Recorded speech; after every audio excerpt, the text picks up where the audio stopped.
राजमाता जिजाऊ मराठी भाषण. अध्यक्ष महाशय, पूज्य गुरुजन वर्ग आणि इथे जमलेल्या माझ्या मित्र आणि मैत्रिणींनो, आज 12 जानेवारी हा राजमाता जिजाऊ यांचा जन्मदिवस.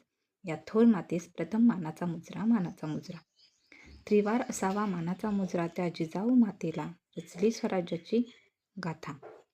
रचली स्वराज्याची गाथा. राजमाता जिजाऊ यांचा जन्म 12 जानेवारी 1598 रोजी बुलढाणा जिल्ह्यातील सिंदखेड राजा येथे झाला.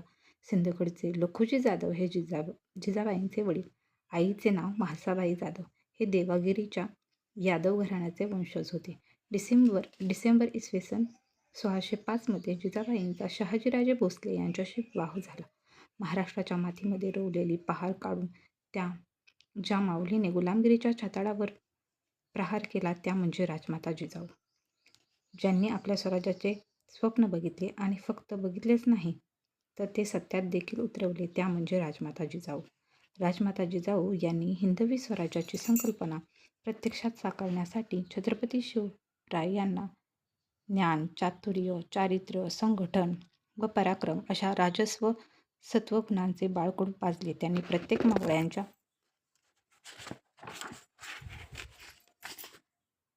रक्तामध्ये स्वाभिमान भिनवला. त्यांनी प्रत्येक मावळ्यात शिवबा घडविला. राजमाता जिजाऊ शिवरायांना थोर पराक्रमी पुरुषांच्या गोष्टी सांगत असत. सीतेचे हरण करणाऱ्या रावणाचा वध करणारा राम किती पराक्रमी होता. बकासुराचा वध करून दुबळ्या गरीब लोकांची सुटका करणारा भीम किती पराक्रमी होता. दृष्ट कंसाचा नाश करणारा कृष्ण किती पराक्रमी होता. अशा प्रत्येक पराक्रमी पुरुषाचे जीवनाचे ध्येय एकच असते, ते म्हणजे पारतंत्र्यात असणाऱ्या लोकांना स्वातंत्र्य मिळवून देणे. अशी शिकवण राजमाता जिजाऊंनी शिवरायांना दिली. राजमाता जिजाऊंच्या अशा शिकवणीच्या आणि संस्काराच्या जोरावर छत्रपती शिवरायांनी हजारो वर्षाची गुलामगिरी मोडून काढली आणि राजमाता जिजाऊ यांचे स्वप्न साकार करून हिंदवी स्वराज्याची स्थापना केली. अशा या महान राजमाता जिजाऊ यांचे 17 जून 1674 रोजी निधन झाले.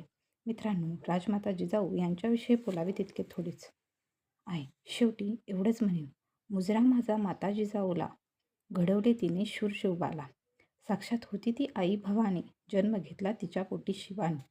इतिहास तू वळून पहा पाठीमागे जरा, झुकवून मस्तक करशे जिजाऊंना मानाचा मुजरा, मानाचा मुजरा. जय जिजाऊ, जय शिवराय.